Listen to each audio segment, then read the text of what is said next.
Selamat datang dan selamat berjumpa kembali di channel Durmita LG. Di video ini kita akan membahas jurnal khusus perusahaan dagang. Pengertian dari jurnal khusus.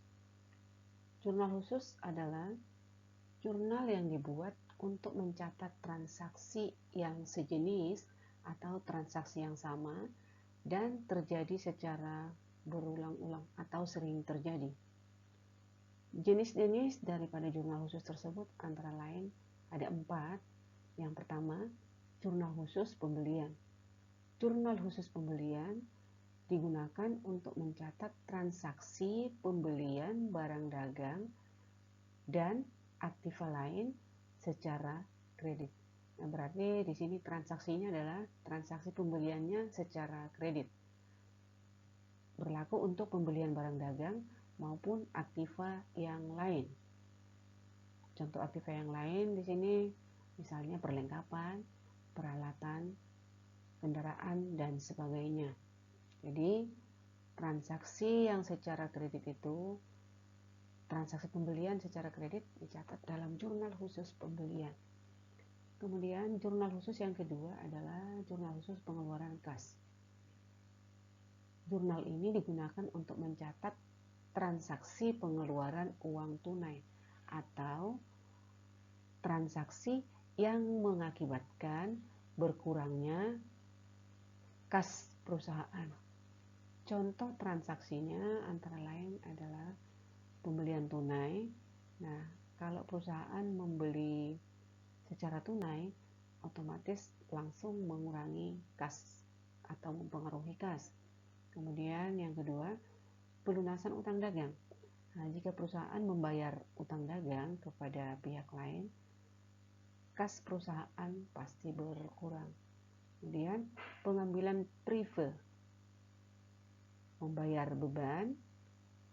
Kemudian retro penjualan dan pengurangan harga untuk penjualan secara tunai.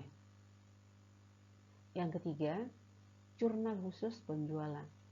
Jurnal khusus penjualan ini digunakan untuk mencatat transaksi penjualan barang dagang secara kredit. Nah, jadi di sini yang dicatat dalam jurnal khusus penjualan adalah penjualan barang dagang secara kredit. Hanya berlaku untuk penjualan barang dagang. Kemudian jurnal khusus yang keempat yaitu jurnal khusus penerimaan kas.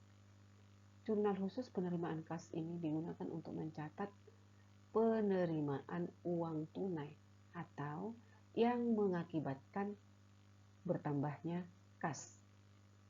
Contoh transaksinya antara lain adalah penjualan tunai, penerimaan pinjaman, menerima setoran modal, menerima pelunasan piutang dagang, menerima pendapatan lain. Nah, di sini menerima pendapatan lain contohnya pendapatan bunga dari bank. Kemudian retur pembelian dan pengurangan harga untuk pembelian tunai. Maksudnya barang yang diretur itu adalah barang yang dibeli secara tunai sehingga mengakibatkan bertambahnya kas. Kemudian selain dari keempat jurnal khusus yang sudah saya sebutkan tadi, perusahaan dagang juga menggunakan jurnal umum. Fungsi daripada jurnal umum ini adalah untuk mencatat transaksi yang tidak tertampung atau yang tidak dapat dicatat dalam keempat jurnal khusus. Contoh transaksi yang dicatat dalam jurnal umum antara lain retur pembelian, ini untuk pembelian secara kredit, retur penjualan. Nah, ini penjualan secara kredit. Kemudian penjualan aktiva lain secara kredit.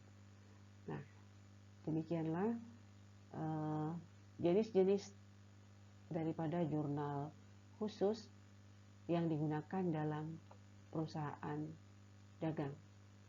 Semoga video ini bisa membantu kalian dalam jurnal khusus dalam perusahaan dagang. Sekian dan terima kasih.